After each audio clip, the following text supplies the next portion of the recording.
So a little bit more about the vector search engine. So actually, what is a vector search engine and how does it work? What's different from a vector search engine opposed to a traditional search engine is that the vector search engine does not store its data in rows or columns or in a traditional graph, but it stores it in a space. And that space is based on a machine learning model. So if we look at that model, we see in that space all kinds of dots, and those dots represent individual words. So here you see all these purple dots, and here you see one single dot which represents a word, for example, iPhone. So this is an empty search engine. There's no data in there yet. It just comes with a machine learning model which represents these individual words. So if you look at another word which is close to iPhone, then you see that, for example, the word apple is nearby. Or you find the word fruit nearby. And what's important in these models is that Apple, of course, has a relation as a company to iPhone, but you can also eat an apple, so there's a relation to fruit. But the relation between fruit and iPhone is, of course, bigger. There's less relation between those two. So that's why they are further away, and this one is in the middle. And if you, for example, look at the word company, you can actually see, well, the word company, there's an apple, which is also a company, and there's a relation between the apple, the company, and iPhone. So that's how this is structured. This is called word embeddings. So if you want to look that up, if you never heard of them, then if you just Google on word embeddings, you will find them. What you see here represents 3 dimensions, but in our data model, we use 300 dimensions, which sounds very fancy. But the reason why you use more than 3 dimensions is to give enough context. So one of the things to imagine that and how those dimensions work is, for example, if you go to a restaurant and you say like, well, you can have 1 dimension where you scale if food is salty or not. So then if you say, well, the food is, if it's very salty, you give it a 1. If it's not so salty, you give it a 0 or everything in between. And that would then be 1 dimension. So if you now say, okay, I'm also going to add sweet to the mix, then you have 1 dimension of salty, you have 1 dimension of sweet, now, et cetera, et cetera. So with these words, we've seen that 300 dimensions gives enough context in that space to make relations between these words. You can also look at concepts. So, for example, here we have Stanley Kubrick, the director, and then nearby you might find something like 2001: A Space Odyssey, which is, of course, the movie that he created. So, now, what Weaviate does and what makes Weaviate different from traditional search engines is that if you have your data model, which we see here on the left-hand side, so here we see a class, and the class has a property, for example, name, or a property founded in, and you have the values, for example, Apple, a date, and has CEO, a person with the name Tim Cook. Then what Weaviate does the moment that you import the data in the search engine is that it takes that information and it creates an array of those individual words.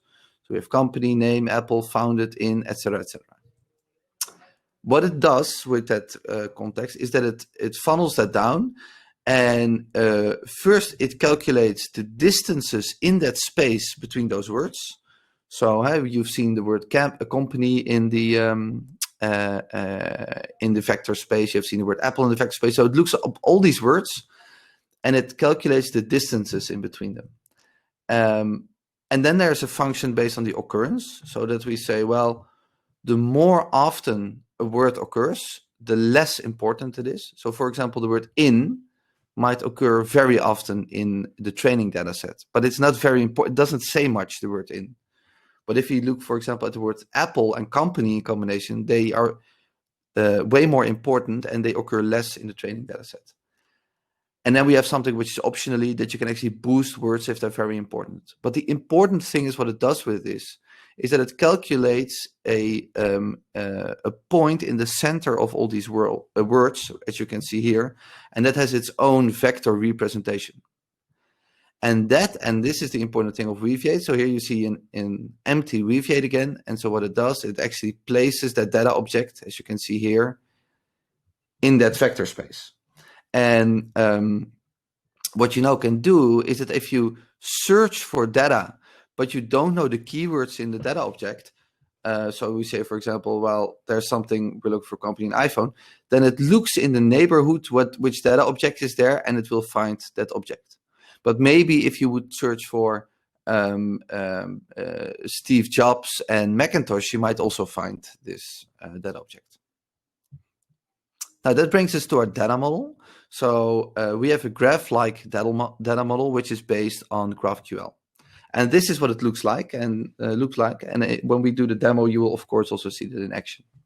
So what we do with Weaviate is that we use a RESTful API to add data, but the GraphQL API to get data. If you're not familiar with GraphQL, I would highly recommend to check it out. We did not invent this query language. It's an existing query language. And this is the syntax. So what makes it special for Weaviate is that we say, well, we have the action that we want to get things out. Then we make a distinction between things and actions that you can get from Weaviate, and then the schema that you can get out. And the schema is something that you create, which we also will see in the demo. So you can create a schema, for example, publication, and then you can have a semantic filter on it. So explore based on fashion, for example, and the name. So this query shows the names of publications, and it explores them based on fashion. Or if you have a data set with articles, you can say, well, give me things which are articles, and I want to see the title, but I want to explore them based on housing prices in Asia. Or if you want to even make it a little bit more complex, then you actually have the graph relation. So now you can create a traditional graph. So you can say, well, this article has a title and it's in a specific publication, which we will see in the demo. So that brings me to the demo. So if you go to GitHub, let's see if there's any questions. Yeah, if you go to GitHub and you just type in Weaviate documentation, you can miss it because it's the first result. In the documentation, you can find the installation guide. So actually how you can install Weaviate. And we have a few options here. So we have Docker Compose, we have cloud deployments, we have a cluster service, we have Kubernetes. The cloud deployment, Docker Compose has a configuration tool. So you can say, well, I want to, for example, these are the languages that we now have available. Weaviate is in a language, and soon we will have many more languages. So, for example, if you want Greek, then just let us know and we'll add Greek to it. But we need some help with with validating it. We have a specific tool, so the compound splitting. If you scroll over it, it actually shows you what that means. The version, the setup mode, and which kind of model you want to use. And you can actually download the Docker Compose setup. So let me just do that in the browser for now. So this is just then it just downloads the Docker Compose, and the only thing that you then have to run is Docker Compose up. You can work with Weaviate. The second option we have are the cloud deployments. So currently we have that on the Google Cloud Marketplace. So if you Google for Google Cloud Marketplace and then you go to the marketplace, explore the marketplace. You type in Weaviate, you can't miss it. Here it is. So now you can select Weaviate, and you can just with one click of a button, you select the project that you want to have it in, configure, and you can also choose the open source version there, and you can start working with Weaviate right away. Then we have the cluster service. Our cluster service is a service which you can log in and create sandboxes. You can create sandboxes also for free for 2 weeks. And then we have the whole Kubernetes setup, which I'm not going to dive into right now. Then if we continue on our documentation, we have 2 client libraries currently, Python and JavaScript. I'm going to get back to those in a bit. We have some example data sets. So the example data set that I'm going to demo from is the news publication set. And then we have two types of APIs. So we have the RESTful API. So the RESTful API comes with a schema, the things that you can get and add to Weaviate. You can batch things, do classifications. We have something called the contextionary, which I will explain in a bit, and something which is a meta endpoint to see if Weaviate is running. So Weaviate starts from the perspective of the schema.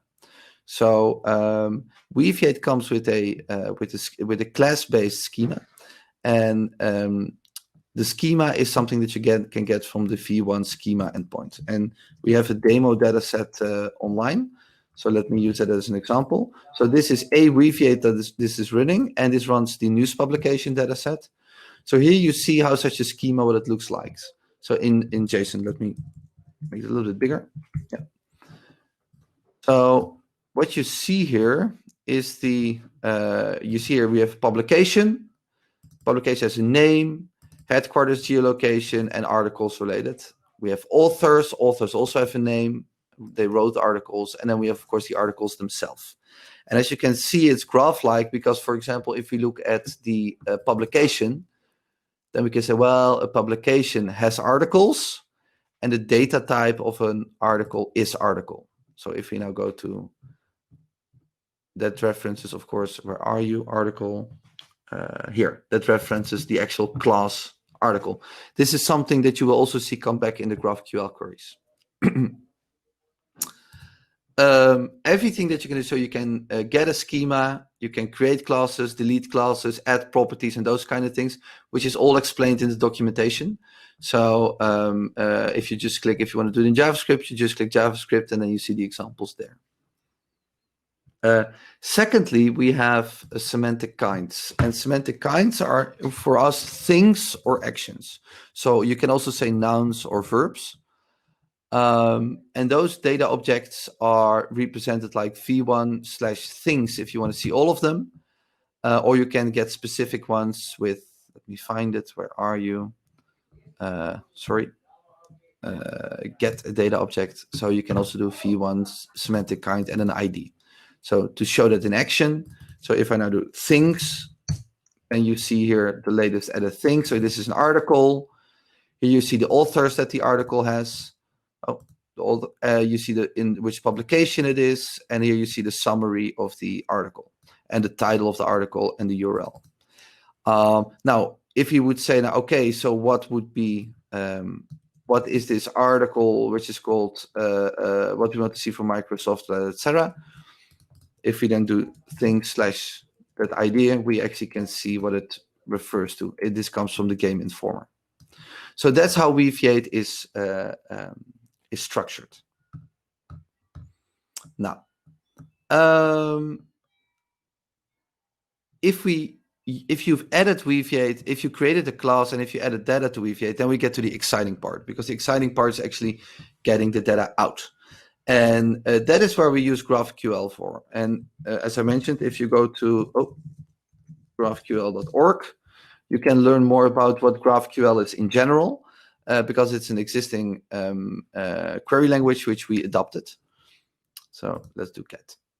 So here you see an example to get a simple example to get articles out. And what we also have on the website is here you see the green bullet where it says like, click here to try it out. I'm going to do that because that's actually what we use to show you how Weaviate works. Okay, so this query says, let me make it a little bit bigger for everybody. Yeah, so this query says like, well, I want to get things, and the thing that I want you to get is an article. I want you to show the title, the URL of the article, and the word count. So if I now run this, then you see, here you see the representations of these articles. Now, if you go back to the examples from the presentation, then we've seen, well, I want to get things, and I want to see publications and show me the name of the publication. So if I now run this, what this query should do is that it show me all the publications that are loaded in this Weaviate instance. So you see the Financial Times, Wired, Vogue, The Economist, New Yorker, International New York Times, blah, blah, etc. Now, what we can do, and that is something which you can find in the documentation under filters, is that we can specify the machine learning filters. So let me give you an example. If I now do explore and search for the concept, and I want you to search for the concept fashion, and I want you to do that with a certainty of, let's say, 0.8, and I run this query, then it should return a publication, the name of a publication which has a relation to fashion. So if I run this query, you see it returns Vogue. But as you see in the data object, we know where we have the word Vogue. So Weaviate understands that there's a relation between fashion and Vogue. So, or if I would say economy, oh, then I should make a typo, economy, and I run that same query, then you see, for example, that it shows The Economist. Or if I do finance, oh, it shows nothing. That's because my certainty is too high. You see finance, you see Financial Times, The Economist, the New York Times Company, etc. What certainty does is, and then I'll quickly go back to my presentation. What certainty does is that this circle that you see here, the higher the certainty, the smaller the circle, because then it needs to be as certain as possible what the query is that you're looking for. So that's why I couldn't find something when I had a lower certainty. So if I now increase the certainty, the amount of results, so I now have 5 results related to finance, but if I increase the certainty, you see it goes down. So it becomes more certain that it says it has a relation with finance. Now, we can also do this for bigger. There's one more thing that I want to show there. And what we can also say, for example, if we want to make a graph, we can say, well, has articles, and then we say on article, we can show the title of that article. So what you see here is how we start to create the graph. So now we go from the notes publication to the property has articles, and then we show the title of the articles. So if I run this query, and this probably takes a little bit longer because it now needs to get in all these articles from these publications. So now you see what the articles are that are relations to these publications. So these explore functions and these concepts are things that we can also do for a bigger texts. So let's say we get something again. I'm going to get a thing, but I'm now not going to a publication, but I'm going to an article. And I want to get the title of articles. So let me just run this. So you see all these random articles. So let's do this again. So now let's say, well, I want to explore for the concepts, and I want to find housing prices in Asia. And I'm going to say I want to be pretty certain about this one. And show me the title. So if I now run this query, you see that the prime predictions houses in Asia, and you see that it even also has something about the housing market in Athens. So now, what I can do now is that if I want to be more specific about something, I can say, well, I want to move away from concepts, and then I can say, for example, I can say Greece, and then I can say force. Sorry, everybody, that I'm going to move away from the concept Greece, but it's for my demo. So, and I'm going to move away from the concept Greece. Oh, and I need to lower this a little bit further. What you now see is that let me make it a little bit higher. So what you now see is that these the housing prices in Asia, that it finds the right article, but it also found, of course, the article from Greece because of housing prices. So what I can say, well, I want still find these articles, but I want to move away from the concept of Greece. And if you now look at the summary, so we can just add that we can actually also show what the summary is of that article and why it's related to this. This does not necessarily mean that those keywords are present. It looks in that vector space what everything means. Now, one more thing that I want to show in this console based on that is that, I need to go here. We also have something which we call underscore properties. And underscore properties give more insights based on search results. So for example, if I go here, let's go back to the finance example, because that's a relatively easy example to show this. So this one, and then, so here I'm saying again, okay, show me related to finance. Let me lower that a little bit, that I have a little bit more results. So here we see publications that have relation to finance. So what we now can do is that we can use the underscore properties. So for example, what we can do is that we can say, well, we want to see an interpretation. And the interpretation means, like, how did Weaviate interpret these data objects? So I can see source. So here you see Financial Times. So it says, like, it has like it used the word publication, it used the words financial, it used the word times, and these are the occurrences and the importance that it has in the in indexing. And the same as here, we have a publication with The Economist. So this is the importance of indexing. But what we can also do is that we can say, well, I want to see a semantic path. And what the semantic path does is, and that's actually pretty cool, it shows how it got from the result to the query. So let me show this. So path, here we go. So it's now loading in all these results. So let me get from the start. So it said, okay, I got from Financial Times. I went from via retail, foreign, ASBC, financed, quarterly, finance, to a relation between finance. That's how it went to that vector space. Or if we look at, let's take another one. So here we see The Economist, and you see here it went via PwC, retail, budget, taxes, foreign, HSBC. This is the path it took to actually get to this query and make these relations. And what we also have is, for those who want to visualize the examples, we have something called feature projection. So what you can do is that you can say, well, I want to do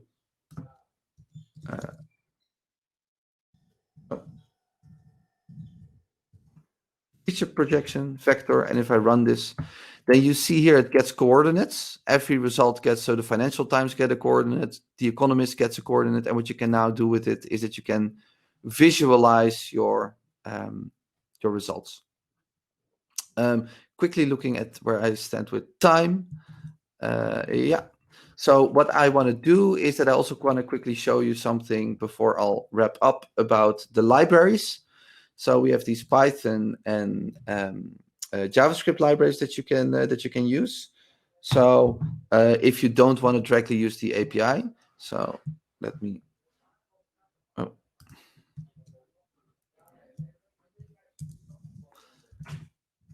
Let me quickly open this. So what I can do is, if I install Weaviate, so if I go to Python, of course, I need to do the installation. So I need to run pip install Weaviate client, but I've done that already. So I can just do import Weaviate. And then one of the things that I can say, well, I need to create a Weaviate client. So what I can do is Weaviate.client. And then I need to send it to my URL where Weaviate is coming in from. And for my demo, I'm going to use the demo data set, which you can, by the way, also try out yourself. Playground. So now I've loaded in the client, and now I can, for example, get the schema. So I can say, well, client.schema.get, and then I can say print schema. Or actually, let me do that like this. Let me do that JSON dump schema. It's better. If you want to look up this query, so how do I know that I need to use this? Well, so if I go here to schema, and I said like get the schema, then I can just here in Python, you can see where it's coming from. So now I can save this, and then if I run Python Then, oh, of course, I need to import JSON. Otherwise, it's not working. Let me try that again. Here you see the results actually is coming back. So this result, what you see here represented in JSON, is exactly the same as you would see here at the schema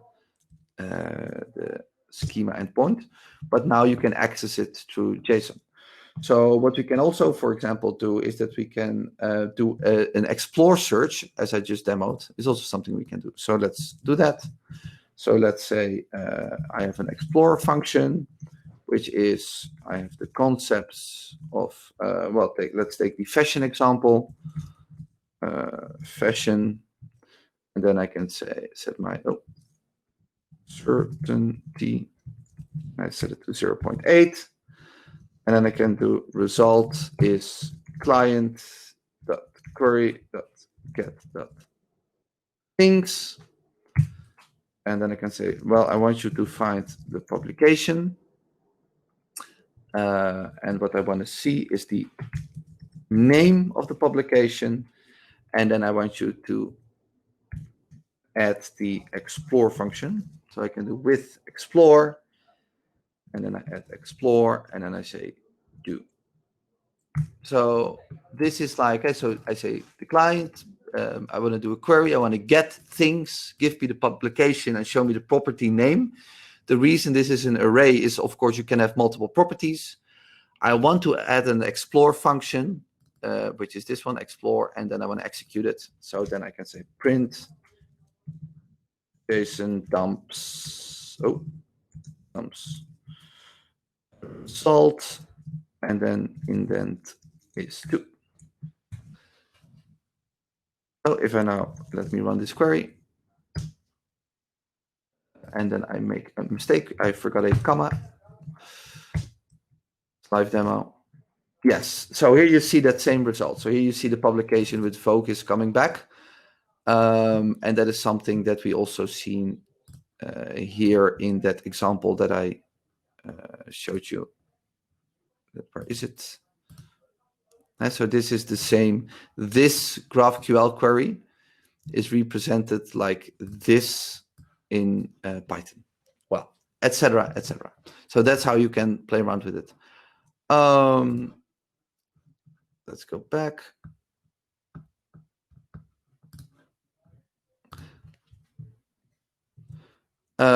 So you can find more about Weaviate on our website, semi.technology.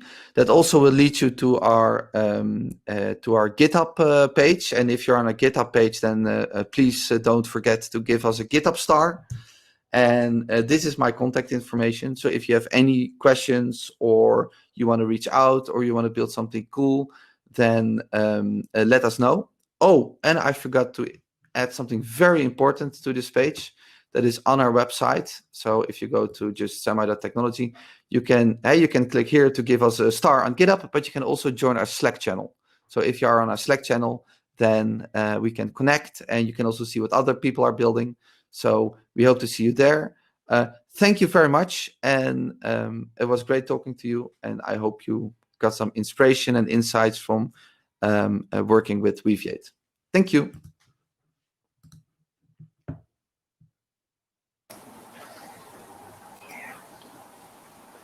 Thank you, Bob. You're very welcome. Unfortunately, we don't have time for questions here. And please visit our Slack channel, where Panagiotis has already said the questions that people have for Bob. And Bob will be there to network with you and tell everything you want to know. Thank you, Bob, for coming. Thank you. I will be on the Slack channel. Bye-bye.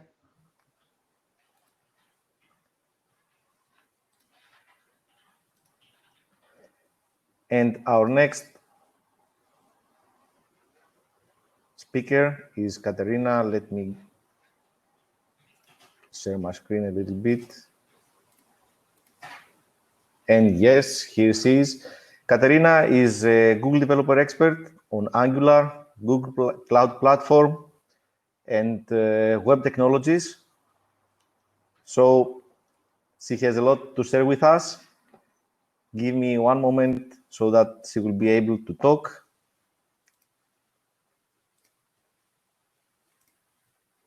Okay. Katerina, the floor is yours now. Hello. Okay. I'm not sure I can share my screen.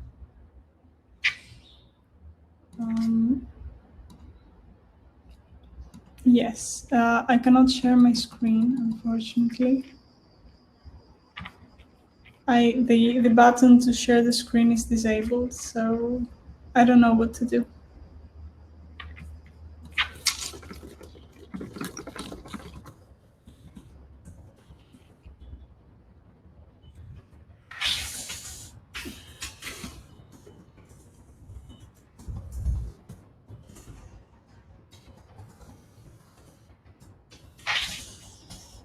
Yes, so unfortunately I'm still trying to figure out the screen. I'm really sorry about that. Let me see what I can do. I'm pretty sure I've given Chrome the permissions because I've shared my screen in Chrome before. Oh, okay, yeah.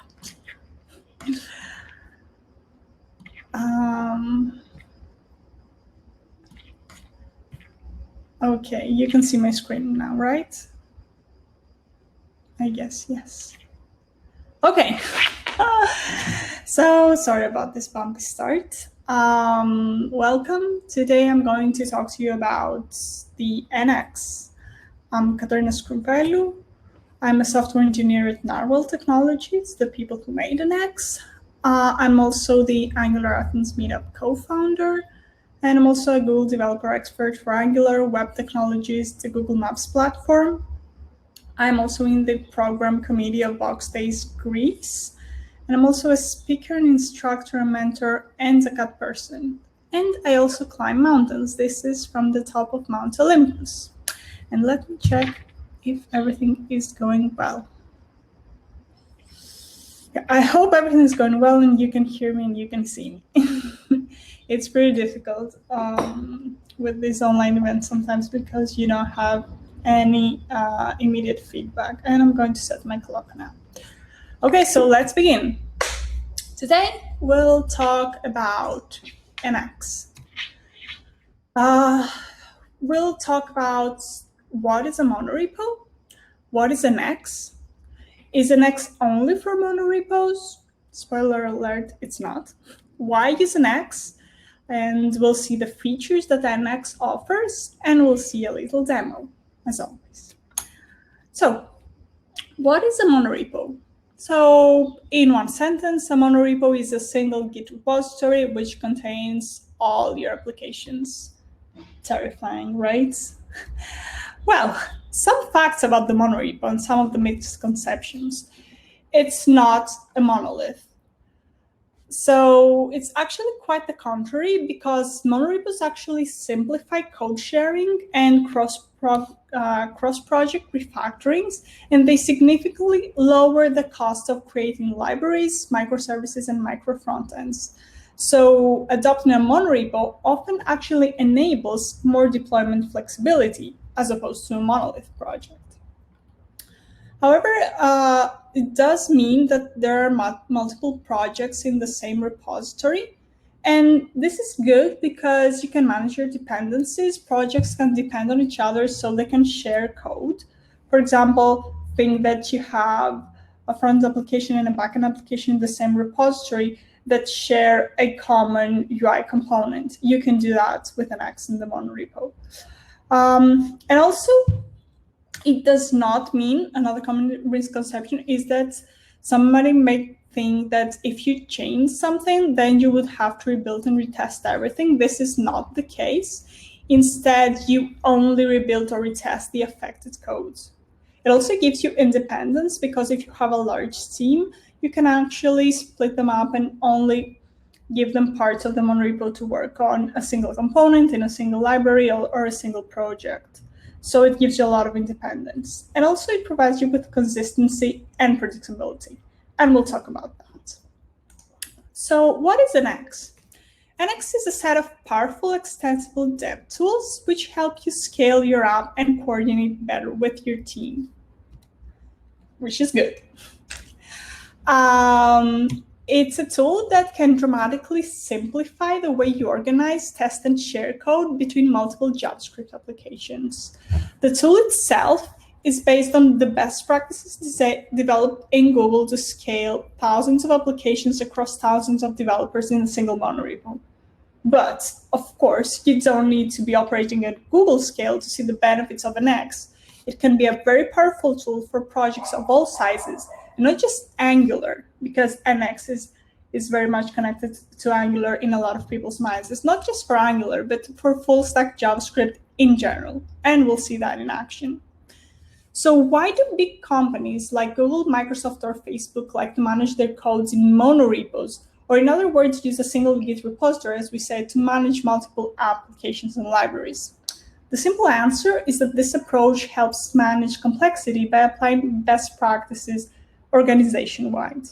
This delivers consistency and predictability, as we said, in the code, by also maximizing the ability to share the code between projects. So Nx, however good it is, it's not only for monorepos. So, no. Why, though? First of all, it gives you out-of-the-box configuration of frameworks and modern tools so that you can focus more on your application and less on configuring it. You can easily share your code across multiple applications or teams while enforcing clean integration points, as we will see.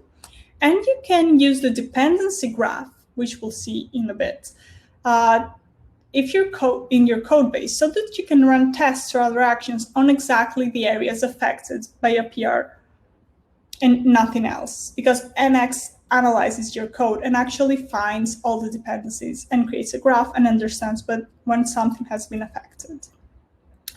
Other reasons are one of the main reasons to use Nx, regardless of where you have a monorepo or not, or whether you're a large team or not, is the CLI. It's the tooling that it offers.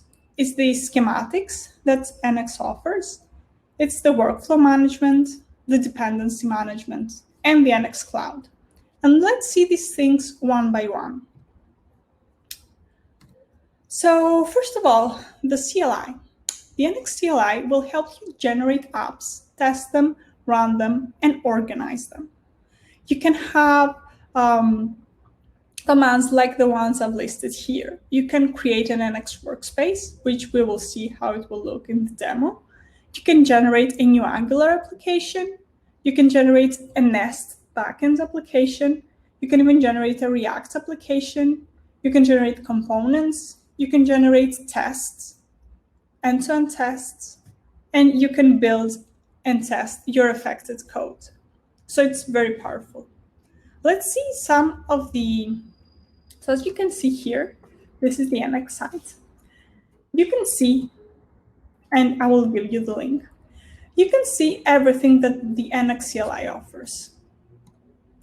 It gives you the generate command, as we said, the serve command, the build command, and the test command, but it also gives you the lint commands, where you can lint a project, the E2 commands, and the run commands to run your tests, the dependency graph, which we will see, which is the one that excites me the most. You can use the run many commands, the affected command, and we'll see all the rest.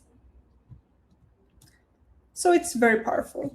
Also, it's the tooling that I talked to you about. We saw the dependency graph, and we'll see it in the demo, the affected, but it also provides you with a migrate command, which will take care of automatically generating some migrations in your projects and your files.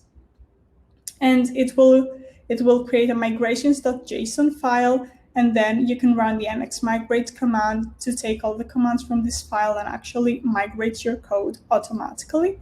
It gives you the report command, which will just tell you everything that you're using in all the versions.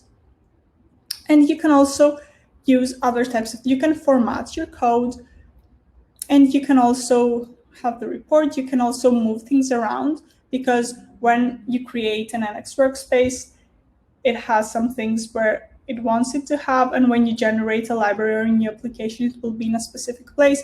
You can move it around, and Nx will take care of updating all the imports. You can use the run many command, which will allow you to run tasks for multiple projects simultaneously. So for example, you can test everything, or you can use it for other types of things. Also, it gives you the plugin for the VS Code, the Nx console, which is a graphical user interface where you can use all the powers of the Nx CLI in the VS Code by clicking buttons and adjusting dials, which is very, very useful because you have all the commands that are available for you right there in front of you, and you don't have to remember commands by heart and copy and paste them anywhere. Also, it has a lot of plugins. So let's see some of the plugins that Nx has. First of all, it has, for example, plugins for Angular, and Angular offers a number of schematics. Schematics is when you run a command and it generates a bit of code. So you can generate an Angular application, you can downgrade something, you can have karma, you can generate a library, you can move things around, you can add NGRX, and it will generate some basic NGRX boilerplate code in your application. And another thing, of course, for React, again, you have schematics. You can generate a React application, or you can generate a React component or a React library. You can add Redux. Again, for Jest and Cypress, you have some builders. But for nodes, again, you have schematics. You can generate a backend node application or a library. For Express, the same, and for Next and for Nest. But also, you also have Storybook, which is a very very powerful tool to test your front-end components.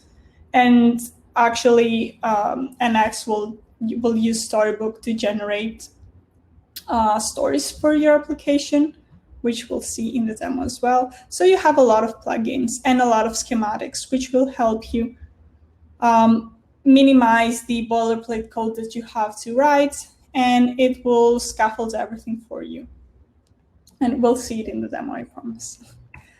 So we talked about schematics. There's a schematic, as you saw, for anything you want to generate.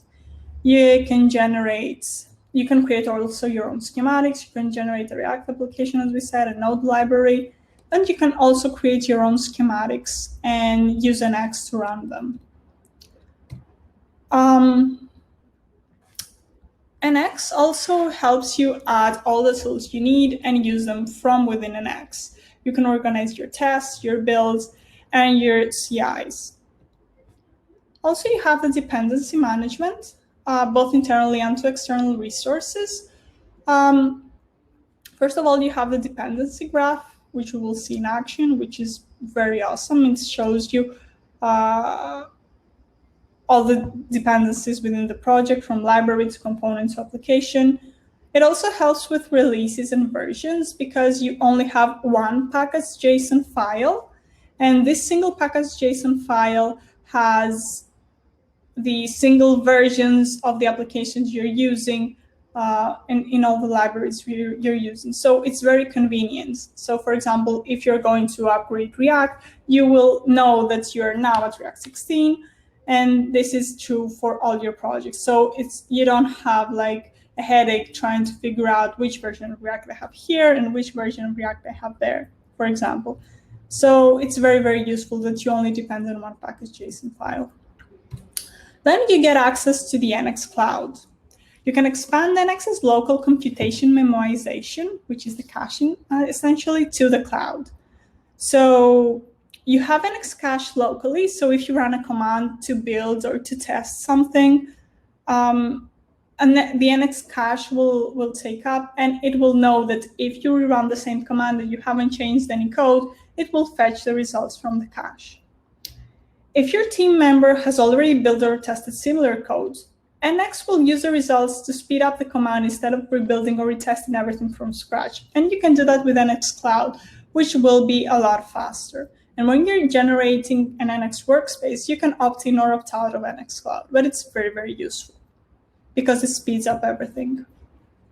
So let's spend the next 6 to 7 minutes, actually next 5 minutes, looking at the demo.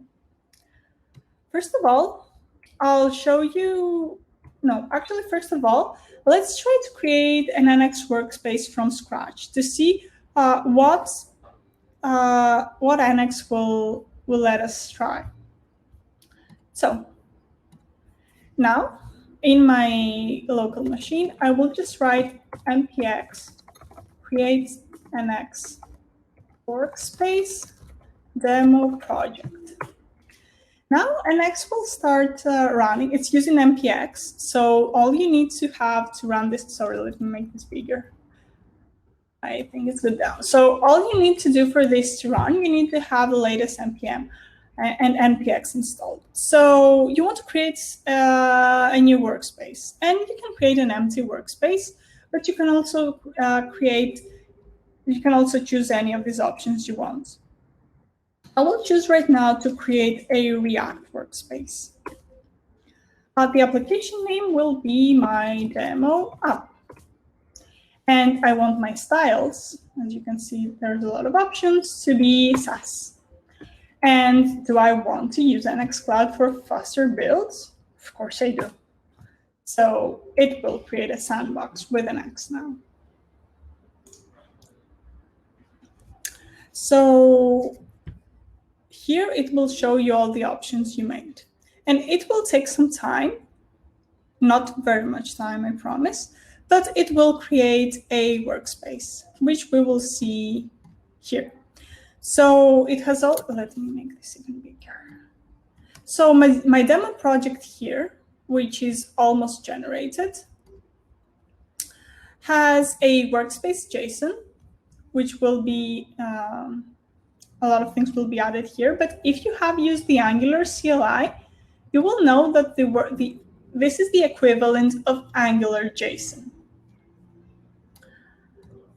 So as you can see here, as the app generates, which is also generated at most, it has this architect. So it adds each application here. So for each application, you have your demo application, and you have already the E2E tests generated. So you have the demo application, and then you have the architect, which you tell it some commands, how to build it, and which Nx package to use so that it can build. You have some configurations. You have the serve, the lint, the test. And again, you have the same for the demo E2E applications. And then you have the schematics that we have installed. I have only installed the React schematics. And then you have your package JSON, which lists the available commands here in scripts, which all can run by running nx start, nx build, nx test, etc. And then you have the dependencies. So and then you have the libraries folder, which is now empty. If I wanted to generate a new React library, I would go and write nxg narwhal React library, and usually a library is a UI library, so I would do it like this. And this would generate a library for me. So under the libs folder, I would have a new React library. You see everything is generated here with a new React component, right? And if I wanted, I could add Storybook as a new plugin. So I could add this as a dev dependency, the package narwhal Storybook, for example, and it would take some time, and eventually it would appear both in package.json and in my plugins down here. As you can see, the workspace JSON has also been updated with my UI library that I just created. So this whole demo project, which let's also try to, so yes, let me refresh. And so now you see here that we also have the narwhal Storybook. So let's try and run it. And this will start.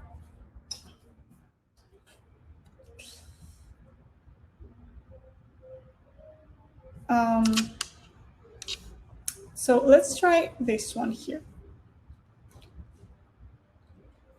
So another example here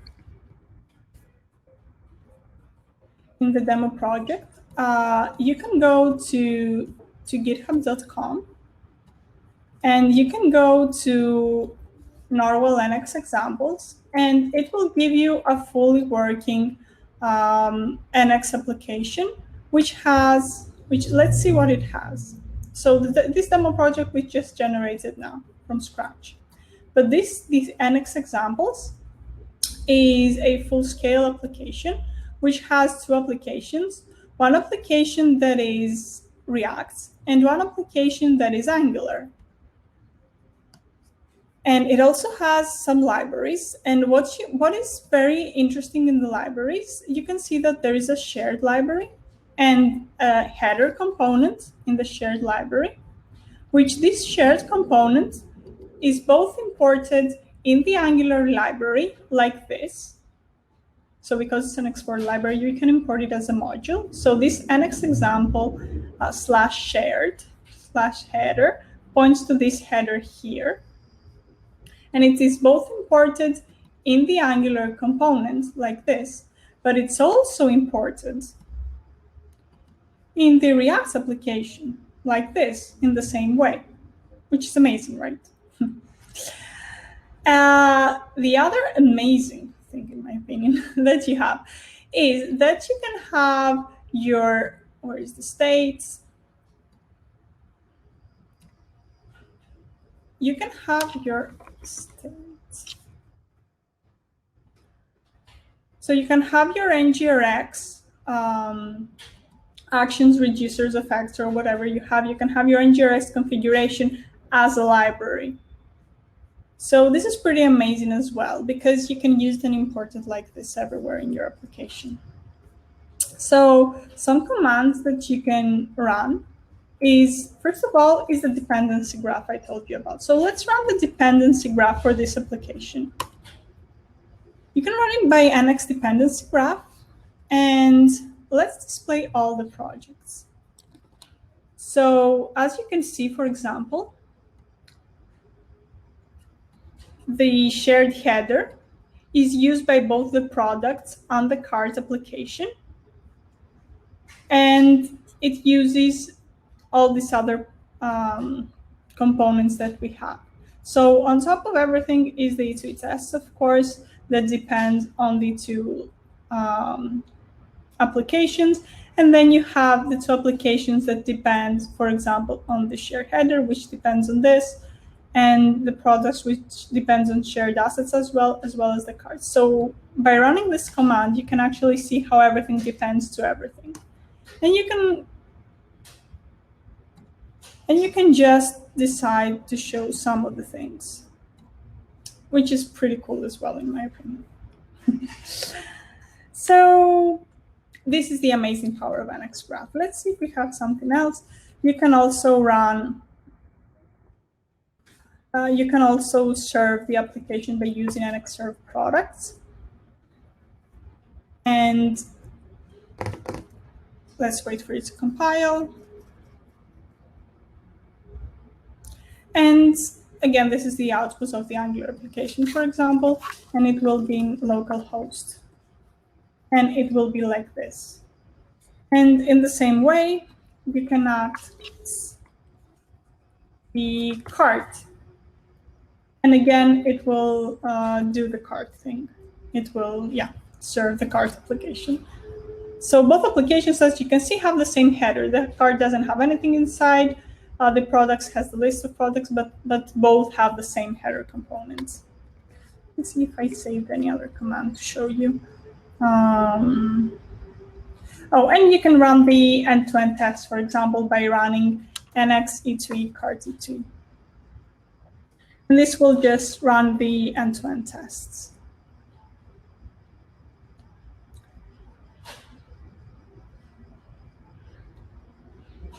So let's wait for it. Yes, it ran the tests. and everything is correct. So if I do also yarn Nx build, it will build both applications, and if I run it again afterwards, it will use the cached build. So where is my presentation? I showed you both of this. Let's see actually if it built it. No, it didn't build. If it has built it until the end of my talk, you will see that if I run yarn Nx build again, it will just build the cache thing. So what I would suggest is that you find us on GitHub. On GitHub, there are a lot of examples, and there's also a huge community of people that support Nx. And you can file your issues and you can ask your questions. And among other people, I will also be there to answer your questions. So some of the links we talked about today, it's the Nx dev, which is the main webpage for Nx. It's the Narwhal Nx page on GitHub. Here is a post about monorepos, and here is a post that talks about the affected flag of Nx, which is very, very useful, where you never build the same code twice. Then is the Nx Hub, which is the Nx Cloud web page. And then there's a post about the dependency graph and some new features of Nx, which are very, very useful. Before I finish, let's see if it finished building. Okay, so now if I run Nx build again, it shows the cached output, and it didn't build the same code twice. It just used the cache. So after I showed you the power of Nx, I will say thanks. And you can find me on Twitter at CyberCity or at cyber.city is my webpage, where I have all my links in there. The Nx Dev is the site of Narwhal, and these are my slides that you can go to this link here, bit.ly/devfest-cat-nx, and you can find all the links and all the things we talked about today. I will leave this slide to sink in for a few moments. You can take your screenshots. Okay. So that was my presentation.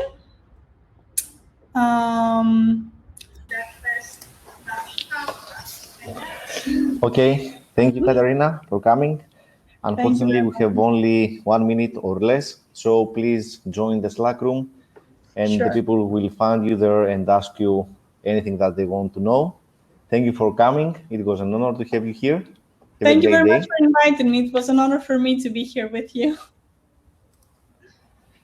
And now we are following up with our game. So let's go here. Game.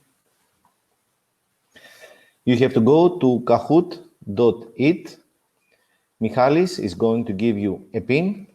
You will enter it, and you'll start playing the game. Please give me some moments.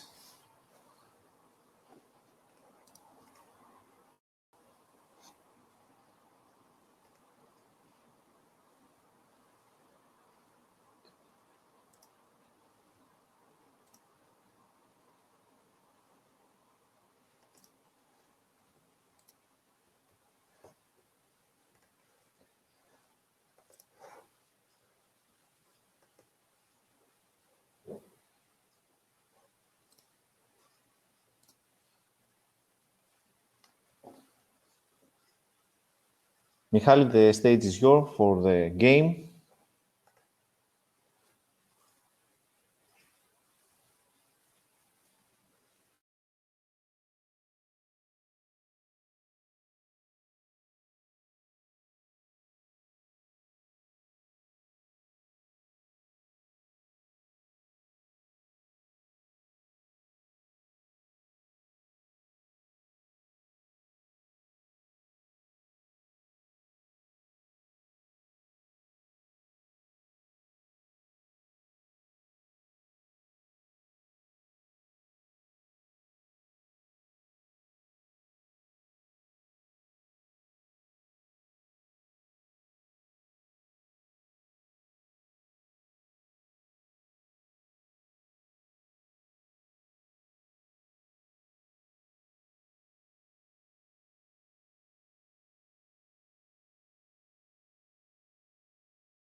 Hello, can you hear me now?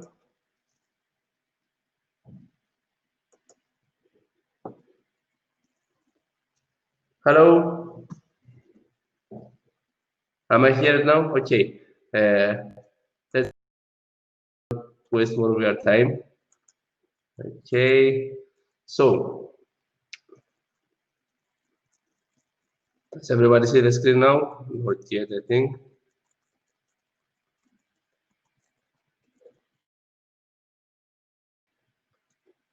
Right.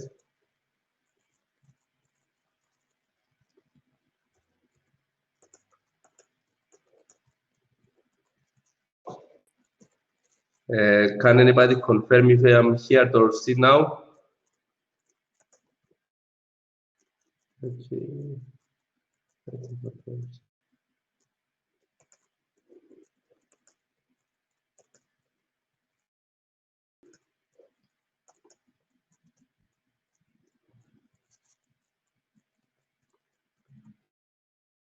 Okay. How about the screen, Maria? Thank you for confirming. We started having two, right? Okay, get it. Remember to use another device so you can also see the questions on the main screen, and use your phone, let's say, for logging in here and answering the question. Because on the device you use to join the game, you will not be able to see the question, only the buttons to answer the questions. And remember, after the game ends, if you are one of the winners, please save a screenshot of the winning screen and email it to us so we can reply with your gift. Okay, let's wait a couple of minutes for people to join.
Hello, I think I'm back.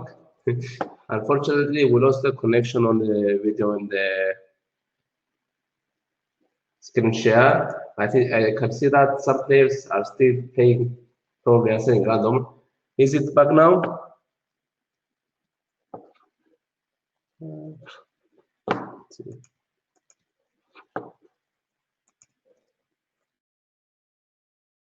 We still have 4 questions to go.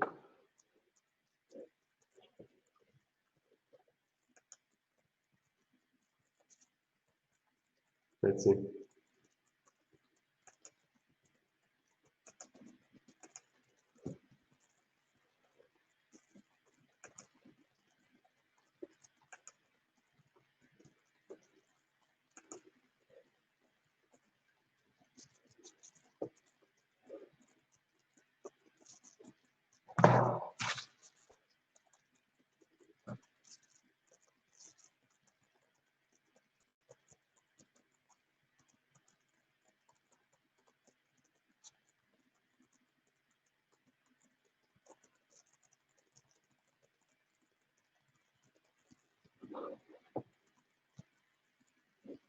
Okay, now you can see.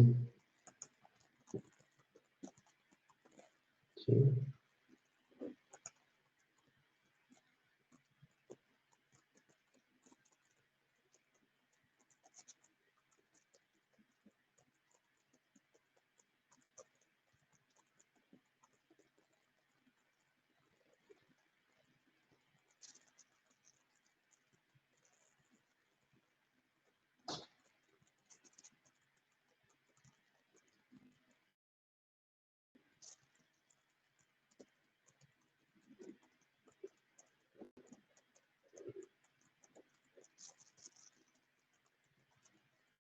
Cool.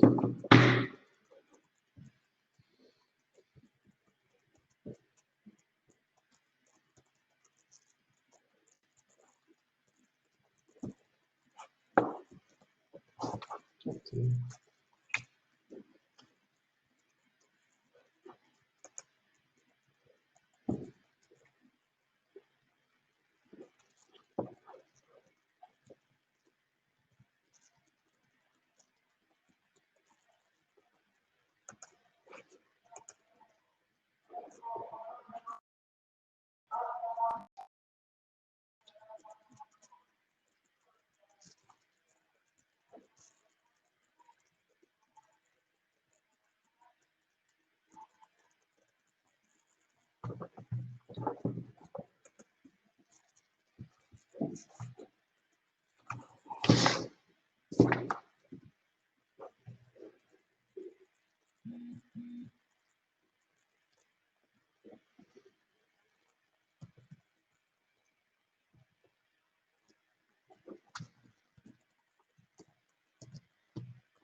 Okay.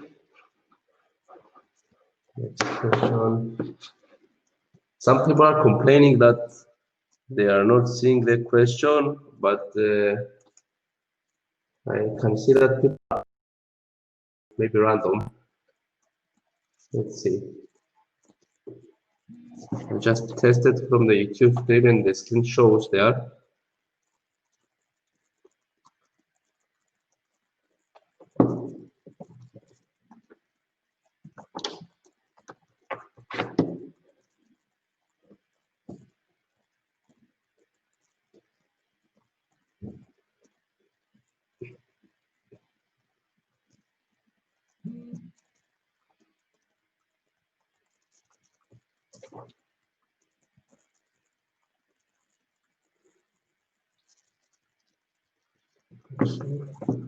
Okay. Next question.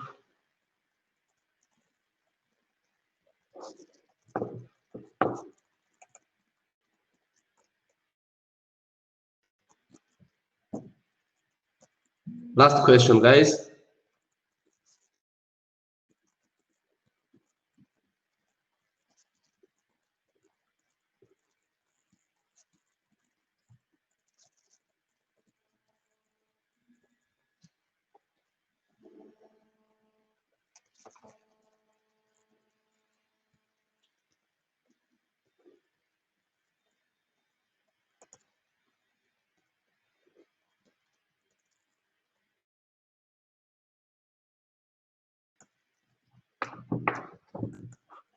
Okay, that was the last question.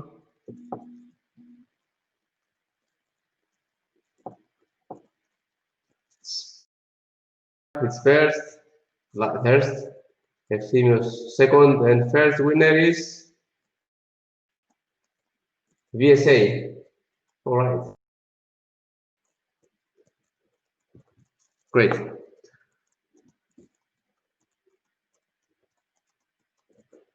Remember to print screen and share with us the screen that shows your name and your position for the win, and we can respond with your gifts.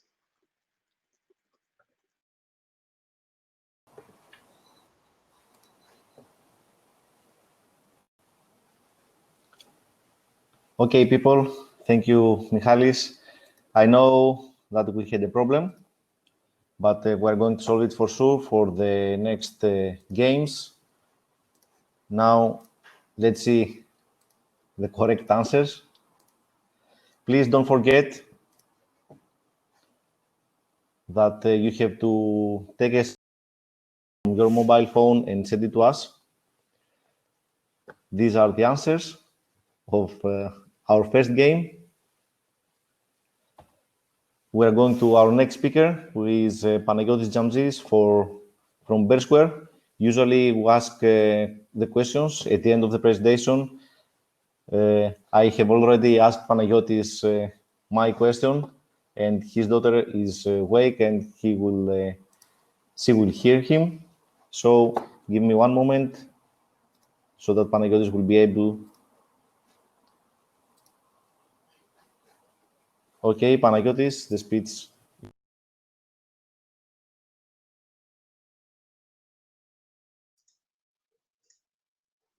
Hello, I guess that everyone can hear me now.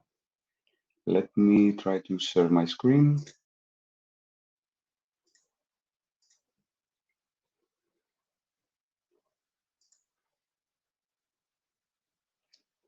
Okay.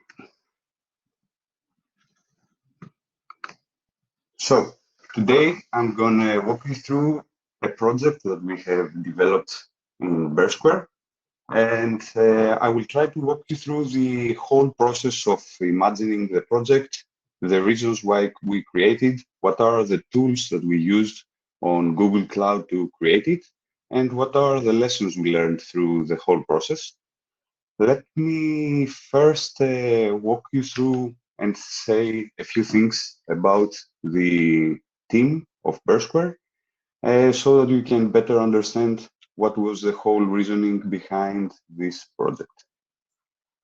So for Inverseware, we are a team that we aim to make data worthwhile by focusing on action-driven analytics.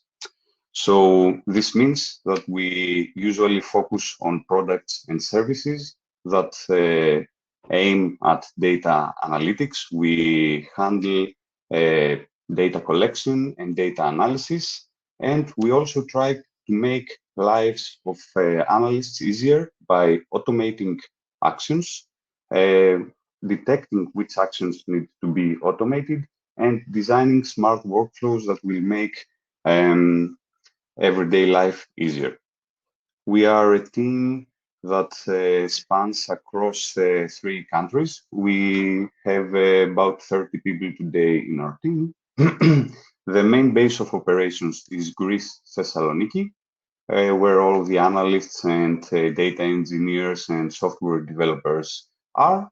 But we also have a presence in UK with marketing and technical support services, and presence in the US for sales. Today's project will not cover all of the products and services we are focusing on, but it will mostly focus on data analysis. It's a project that aims to collect data and help analysts analyze the data and get the useful insights that they can then present to the clients. So let me dive inside the project details and explain to you what was the goal. Our team is usually responsible for web analytics and SEO and the general healthcare of the website. So we had to create a tool that would allow us to analyze a website in as quick as possible and with efficient use of resources. So the goals of this project were to crawl large websites automatically. And when we say large websites, we mean websites that consist of more than 100,000 pages. We also wanted to find a solution that would scale easily. We didn't want to build something that can only be used by a single client, but we want to have a solution that can scale across multiple clients and to be able to extend that across multiple more pages if needed. And also to have a solution that can scale in functionality. And the third point is that we might not be 100% software company, but we need to build professional solutions because the clients we are working with are enterprise level clients. So we had to have continuous integration and continuous development and allow cooperation across multiple team members, which may not even work at the same office. The fourth point is about secure and scalable data storage. Today, most of us know that data storage is quite cheap, but in a professional environment, it's not that cheap to have secure data storage, which is very important for companies. The fifth point is fast and easy data analysis. Most of us here on DevFest are developers. We love to write source code and to use new tools, but with data analysts, this is usually not the case. A lot of people that are great in crunching numbers and getting insights from a lot of data are not very techie or geeky like us. So we need to also find a way to allow people to go through the collected data easily and also in a fast way, because when we talk about big data, it's easy to have very slow speeds. And the last point was short development time. When you create something for clients, you want to have quick results easy in a short amount of time to allow you to be competitive in the global market. This is also why we use the cloud for this project. Let me also walk you through the difficulties of the project. So, as we said before, we want to have a project that is scalable and can work on large websites. If you try to Google a site Samsung.com, you will see that it's a website that consists of 4 million unique pages. So imagine having the responsibility to crawl the complete website across the whole world every day or every week. This is a task that cannot be completed within the office of a team that consists of 30 people, but using the cloud, you get the resources necessary to complete such projects. We had to have frequent audits and historical data. So this requires a lot of storage, fast storage, and a lot of computing power, because when you have to crawl 100,000 pages or 1 million pages, it's not something that you can do on a single PC. And you also need to have accessible logs to keep track of changes and compare them against when running tests. So you need to have easy access to all of the data. The third difficulty was that the ecosystem of the web and is very complicated. When you work with SEO, page performance, web analytics, accessibility, and content, and you are responsible for all of these aspects of the website, it's you need a very large team of experts, which is expensive and also difficult to find. So in a team like ours in Inverseware had to find a way to dumb down this problem in a way. Because it's also very easy to have issues which can go unnoticed when you consider the complexity and the scale of large organizations. In addition to that, the standards on the web change very often. You know that the best practices for SEO, for instance, are not the same as the ones that used to be 6 months ago. Even page performance and web analytics and accessibility have different standards every year. So it's not something that is easy to keep track of.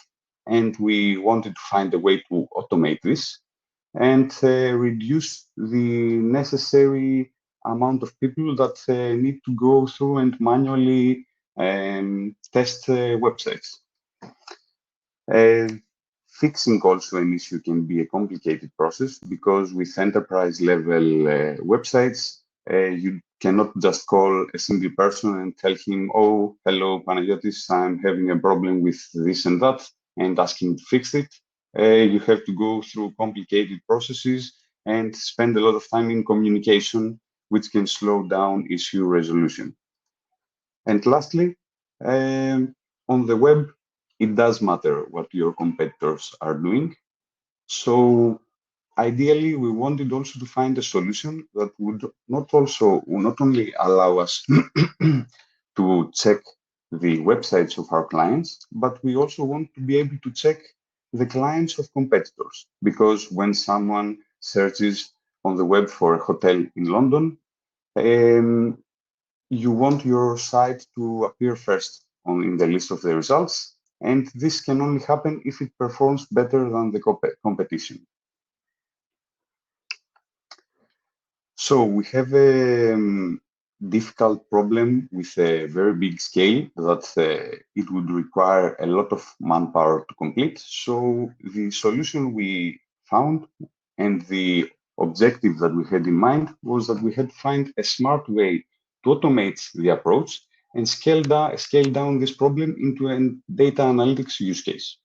Because at the end of the day, our team loves data, and we want to collect the data and just give them to data analysts to find the solutions and pinpoint the problems.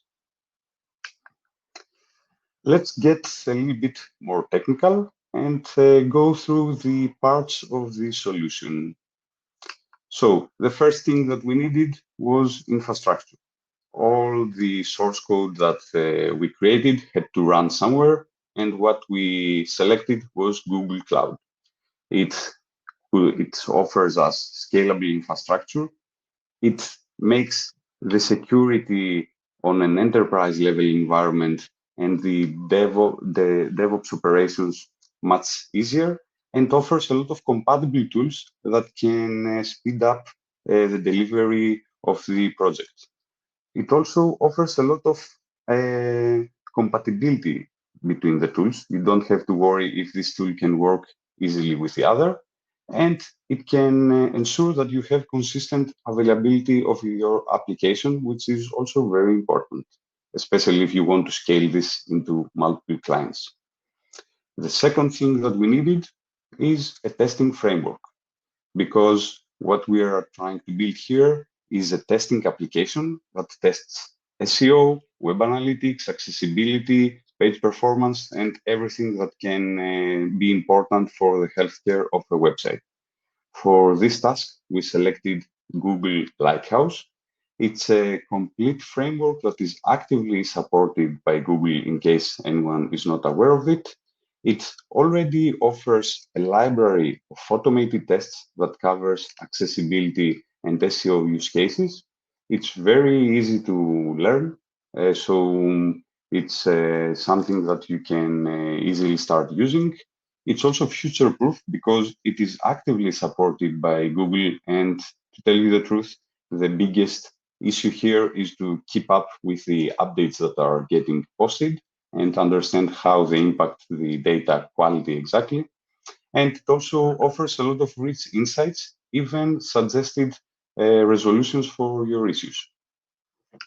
And lastly, since we are talking about a project that crawls through websites, we also need a web browser, but we don't need the web browser that we are using as users, we need a browser API. We need to emulate different browsers and screens. And we also need to make sure that the browser that we are using is not just an emulator. We want to have the same outcome inside the browser that we would have as normal users. So the best solution out there today that we found was Puppeteer. This is a browser API that allows you to automate surfing on the web. You can just write code and navigate through web pages and websites and automate different actions. It also ensures that you have the same you have the website behaving exactly the same way as it would on a normal browser. And it also starts supporting different browsers. It has partial support today for Firefox, and there are, or in the roadmap, there's also better support for Safari and also better support for Firefox. So it's a very future-proof solution as well. Next, I will walk you through the solution diagram now that we have a good understanding of the technologies that we have used. Here, we will go through the Google Cloud tools that we used and how each tool was used and what was the logic behind it. So the first tool that we used was Cloud Scheduler. This is like a beautiful cron job, let's say. It offers a UI and it can allow you to just spin up and start processes by writing simple cron jobs inside the UI. So we set up a cloud scheduler, one for each client that spins up a virtual machine.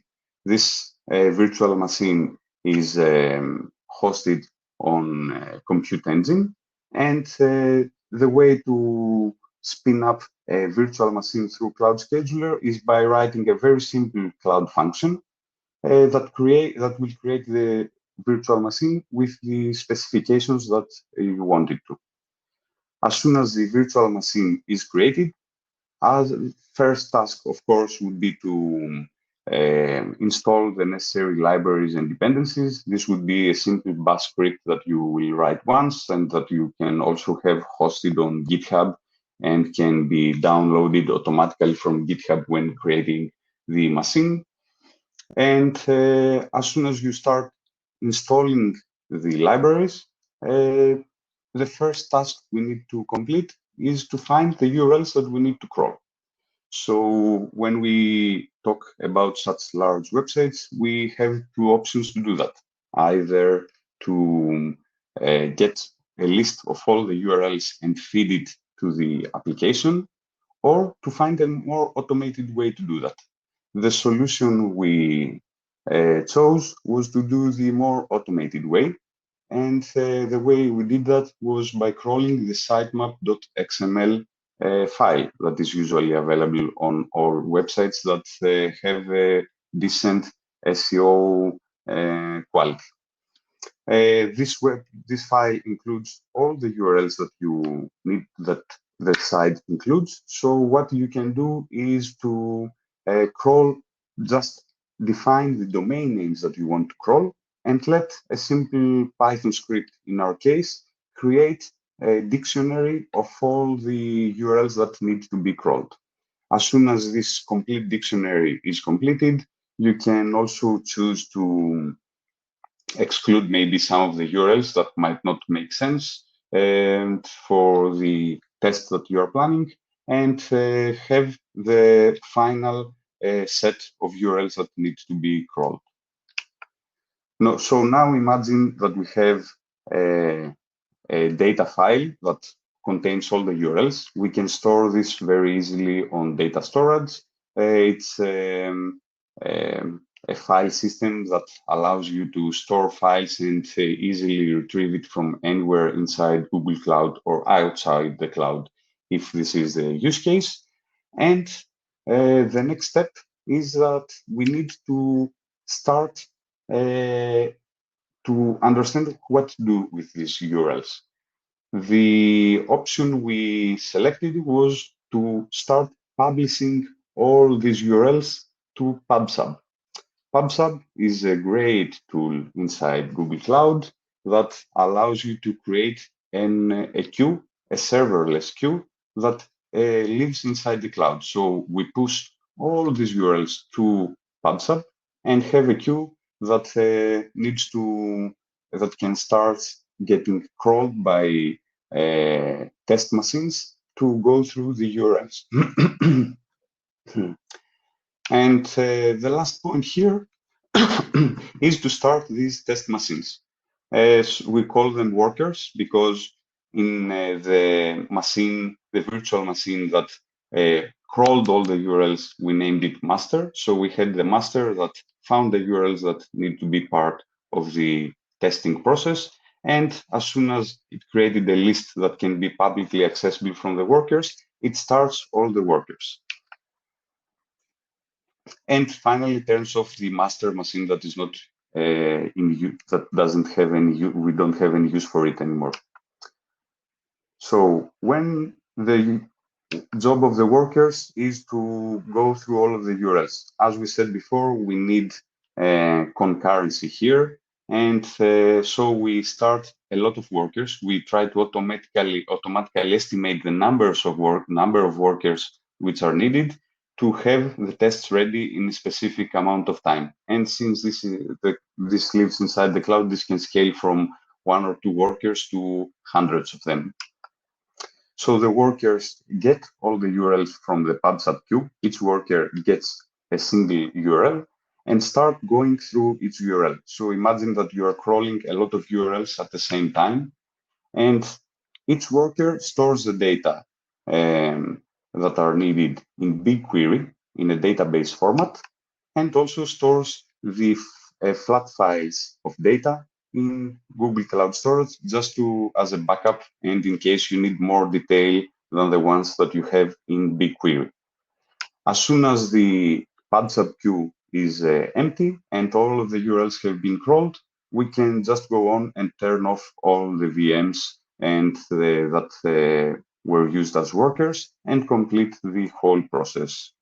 And here you see that now that we have all the data that we need in BigQuery, and we can just go and crawl through the data. This includes data that we have collected from the default tests that live inside Lighthouse.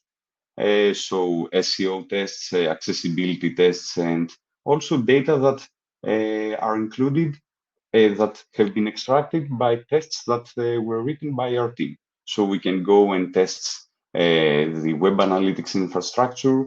We can go and test the content based on the business requirements and anything else you can think of. The final step would be to report on the results. Here we have the option to use Lighthouse reports, which look really nice and can be shared also with clients in case it's necessary.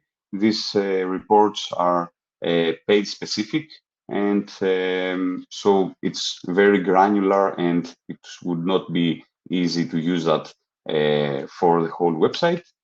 We can also create Data Studio dashboards. It may sound as the poor man's analytics, but it works very well with BigQuery, and you can even get real-time reports. So as you can see here, we can even understand how the whole testing process looks like in real time.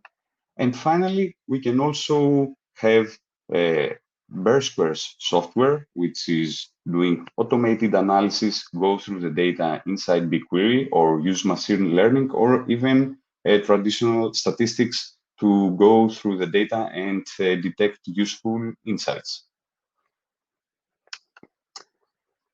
Wrapping up, I would just like to let you know about a few lessons that we learned in the process when using cloud for this project. So we found out that the serverless approach and the serverless products that are offered by the cloud are great, like Cloud Functions, but even the more traditional virtual machines in compute engine are great for parallelizing long-running tasks and in a pretty low cost. There is a requirement for more maintenance, but it's much easier to use it down the line. The one thing called instance metadata is very important in the cloud to keep track of the execution. For us, for instance, we just by keeping the host name of the virtual machine inside the BigQuery database allowed us to have a real-time dashboard showing how the whole testing process is working. For BigQuery database is pay a lot of attention to partitioning. Is the most important thing to reduce the cost when running queries and storing data. By partitioning your tables, you can minimize the cost of your queries and also make the storage costs much less. Data Studio and BigQuery, there's a lot of love between one another, even in real time. Trust me, by joining the two, it will be very easy to do a few tests on your data and understand the status and run a quick analysis. Try using cloud tools as much as possible because they are created to work well with one another, and you don't need to reinvent the wheel every time you need to solve a use case. Keep in mind that there are a few artificial limits in cloud tools, but don't perceive them as blockers. When I started working with Google Cloud, I had in mind that I could scale up to, there was no limit in scaling, and very quickly I found out that there is indeed limit in scaling. To overcome this limit, you just need to raise request with Google Cloud and ask them to raise the limits. This is a very quick process, and these artificial limits are only there to protect you in case of you do something that you don't understand what would be the cost implications of it. A lighthouse is more than a predefined set of SEO and performance audits. As I mentioned earlier, it's a complete scalable testing framework that you can use to extend and automate other tests as well. And it's also important, lastly, to study all the details of each cloud tool, because even the smallest details can make a big difference at the final product. Maybe just as a quick example, I can say that with PubSub, there is an important detail that every item in the queue will be delivered at least once to every worker. So this is something that you need to keep in mind when designing the worker architecture, and make sure that every worker virtual machine will not crawl through the same URL every time. And finally, I would also like to introduce you to the rest of the team that worked on this project, at least the main actors of this project, because this is not a one-man project. It was myself who worked on the prototype and the data architecture, Lukas Zamboulis, who worked on the product development and the cloud architecture, and Michael Samaras, who worked on the product integrations and analyzing the business requirements and making sure that the test results were aligned to the business requirements. That's it for today. Thank you very much for your attention.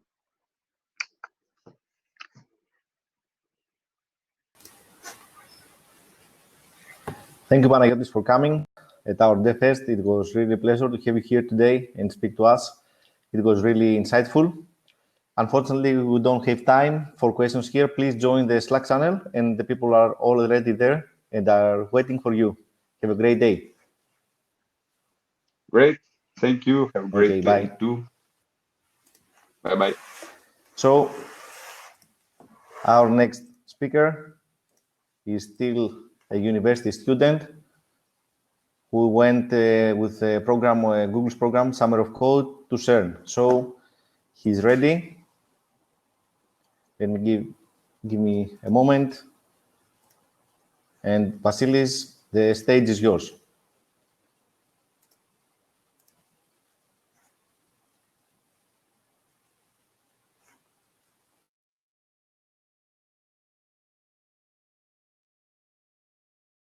Hello, can you hear me?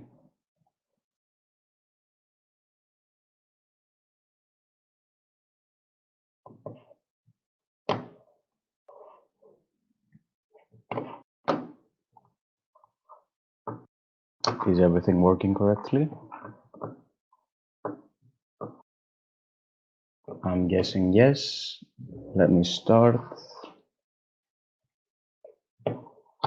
So, my name is Vasilis. I'm a student in Patras, Greece. Let me just double check because it has a small 30-second. Okay, great. So, my name is Vasilis. I'm a student in Patras, Greece. I worked over the summer with the Rusio team at CERN, along with my mentors, Thomas, Mario, and Martin. Let me just start my timer to make sure we don't go overboard, who were amazing, all of my mentors, so I just had to mention them.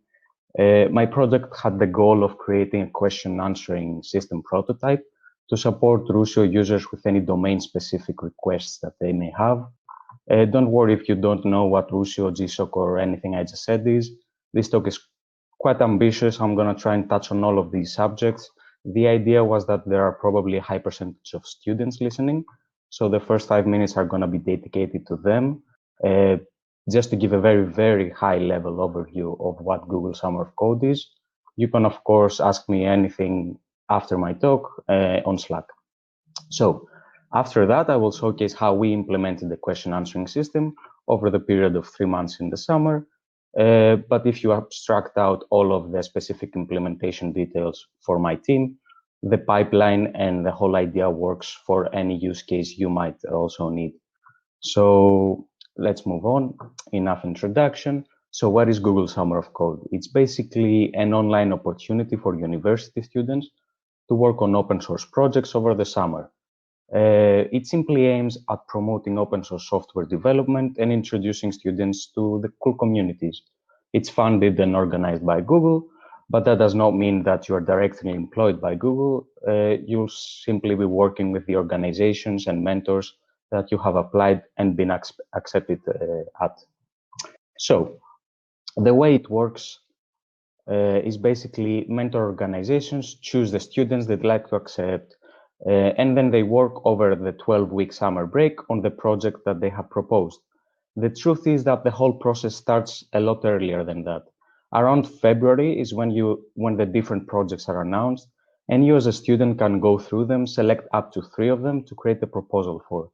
Then around March is when you have the opportunity to actually make the proposal, and in April, you're going to learn if you have been accepted.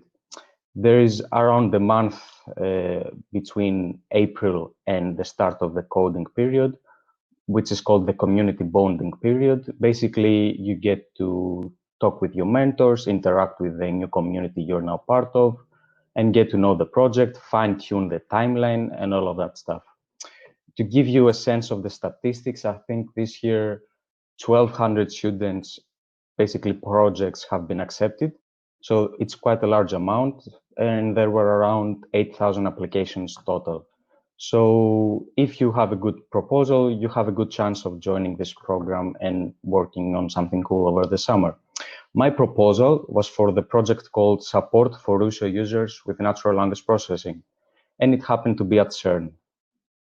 So I can definitely talk a lot more about GSOC, but as to not alienate the non-students here, I'll leave you with some links to look around more. I'm going to take a couple of seconds if you want to screenshot this.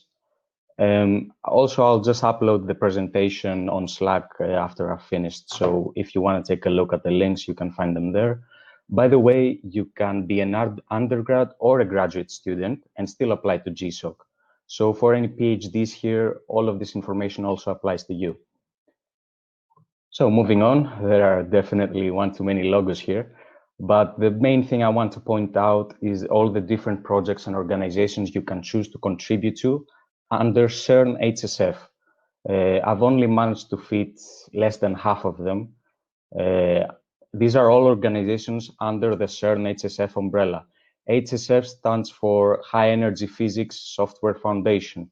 It's basically a cluster of university laboratories, research centers around the world, and CERN, of course, all focused on high energy physics and particle physics research. My team was Rusio, which is the little donkey logo in the middle. It's also where the name DonkeyBot comes from, how we named my project. All of these organizations that I saw here had projects this summer that you could work on. So they're not just randomly thrown here. And yeah, you can probably recognize a couple of them. Rusio, my team, in a nutshell, it provides mature and modular scientific data management federation. What I mean by that is that it's basically the distributed data management system that CERN uses for all the scientific data from their experiments. Not just CERN, both the other departments that I mentioned before, the HSF community. It started off with the goal to handle just the data coming out of the ATLAS experiment, which is the experiment that detected the Higgs boson back in 2012. But since then, it has matured, and now Rusio, over the years, provides many features to anyone that needs scientific data storage. Just to give you a couple of figures, it can handle any potential payload. It's entirely scalable. It has over 1 billion files right now, over 500 petabytes of data. I think one statistic was it handles like 2.5 exabytes of downloads and uploads per year currently. Not handles, it can handle any payload, but yeah. It has over 120 different data centers connected. And what's more important, at least for my project, is that it has over 1,000 users who use the software and need constant support. So yeah, it's open source, of course. You can contribute to Rusio, and it uses all of the established open source tool chains. So my project, the actual project, DonkeyBot, the concept for the thousands of users that I mentioned before is that Rusio developers get a lot of support requests through emails, and we wanted a way to assist the team in answering these requests. Now, DonkeyBot is the solution, and what we basically want in the final form of the bot to be, even beyond the scope of this summer's GSOC, is to have some sort of an interface or an automated email answering tool for Rusio users that, based on past data, including questions that have already been asked and answered in the emails or on GitHub issues or on the Slack channel, the bot should be able to provide new answers to any simple queries that the user might have. Of course, this will benefit the developers a lot, since less time will be spent replying on previously answered questions. It will also benefit the Rusio user who, when searching for what something means or facing a simple problem, she can have DonkeyBot be the first point of contact in his search, instead of just manually going through all of the documentation and GitHub issues or asking an expert directly. Of course, you can understand how this can be useful in any sort of product. You can basically feed and create a question answering pipeline through your project's documentation, through other data sources that you may have. And basically, users, instead of asking you directly, can ask the bot if it has a good enough accuracy, and that can answer their request. So as far as the deliverables we had over the summer, and basically where DonkeyBot is right now, it's basically able to fetch, parse, and use as a knowledge base all of the, not all of them, a subset of the support emails, any GitHub issues that are under our project, and the Rusio documentation. It's also able to detect and archive past questions asked within these data sources, be it either from support emails or GitHub issues. And it currently has a prototype question answering pipeline where we can ask it a question and it gives us back an answer. Now, a little bit about the timeline. Basically, what you'll also have to do to break it down into, let's say, 3 months, ideally. It's important to note, whenever you're working on a project like this, you need to spend time and effort in anonymizing and keeping user information secure. So we automatically detected and hashed user information before using it as input in the bot. This was done by utilizing Stanford's named entity recognizer tagger, the NER tagger. This is quite famous model, so you can just Google it, or you can ask me later if you want to use it. Basically, it tags usernames and stuff like that as person, and then we hash them. We first passed and used storage just for SQLite because it's fast for prototyping, We can expand on Elasticsearch or something like that. Secondly, during this period, the data collection and analysis period, we faced a lot of problems with the cleaning of the email data. Not surprising given the known 80-20 rule. Let me give just 1 second because I'm getting some else. Make sure that everyone's watching. Are you not seeing me? I think you're seeing me. Let me just continue. It has a 30-second delay. So I was in the timeline. Secondly, as I said, during the timeline, we faced a lot of problems with the data cleaning. So not surprising, given the 80-20 rule, the famous one about the amount of time needed to clean the data set before actually deploying, evaluating, and fine-tuning your model. While we definitely did not manage to clean the emails as well as I had hoped, just imagine the different nationalities of our users around the world and the different email clients that they use. Given the 3-month timeline, we chose to pivot from not only using the email data as input, but to integrate multiple data sources, like I mentioned before, namely the documentation of the GitHub issues, which was a great idea because on the documentation specifically, the bot works quite fantastic.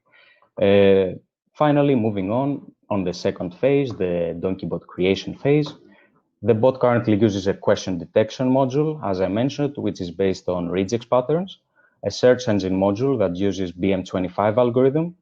We could have used word embeddings, like mentioned in the first talk, from Weaviate or Elasticsearch or stuff like that, word embeddings from BERT even, but we wanted a fast prototype for starters. It also uses a question detection module, which uses BERT and DistillBERT currently.